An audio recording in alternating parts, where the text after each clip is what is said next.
Right, okay, now you're going to need to try and contain your excitement a little bit now, because I'm going to start doing a video diary of the wildflower meadow in my garden. So that's my house up there, is my garden, and down this end here, this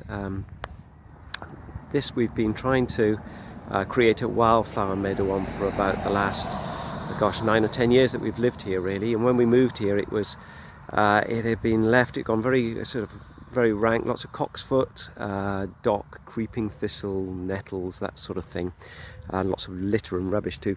And we've worked hard to try and get on top of that and create a wildflower meadow habitat here. So we sort of do an annual cut, and I can often let the farmer's sheep come through that gate at the end as well, and we can graze it down over winter. And slowly over time it has improved and it's got more diverse. Of course, at the moment it's early days for a meadow, and so there isn't a huge amount obvious at the moment, but we'll go and have a closer look at this sward, and hopefully we'll see that there's a bit more diversity than just a couple of grasses, and obviously as time goes on things will become more evident as well. Right, okay, let's look a little bit more closely, and when you get up closer you can see that there is quite a lot of different species. You can tell by the various different leaf shapes that there's a number of different things growing in here. This biggish plant here, this is knapweed, so that's a late flowering, sort of late summer, end of July onwards flowering species there. And there's a number of other things in here too. Actually, there is something in flower that looks like a bit of ground ivy, that's in flower there. This is sort of sorrel growing here, and then you start looking in a bit more detail at some of the other leaves. These to me, here and here, looks very much like oxeye daisy, so that's sort of another couple of months before that will be coming into flower as well, maybe 3 months from now, something like that. There's a lot of ribwort plantain in here, so these sort of rosettes that you see with these sort of slightly downy leaves with sort of parallel veins running down the length of them. And then we've got some other very sort of delicate plants. This one that looks a little bit like, well, vetch-like.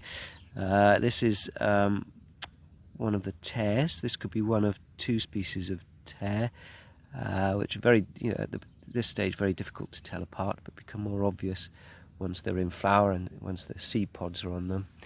And then there's a few other little things, if you can see this.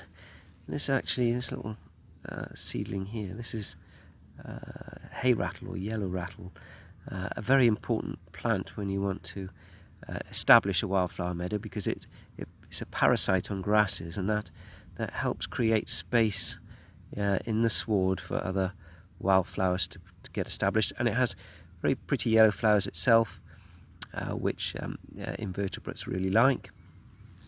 And then sort of looking further afield, there's some other interesting species. So here we've got, this is common spotted orchid. Now these only came up in the last, I think it'd be the 3rd year that they've been in flower here, so they take a while to get established, and I find that where they appear, they tend to appear in clusters. So you can see there's one here, and when you get your eye in, there's one there, and there's one there, and there, and there, and so you get sort of these areas whereby you might have half a dozen at least in this little patch here, and then elsewhere, although the sward looks very, very similar, you tend not to find them so much for some reason, and then you'll find there's another little patch, and for example there's another one there. So as I say, it's still early days really, as far as the meadow goes, and as the season progresses, more things will come into flower and become more evident. So we'll leave it for now and check in then. Bye.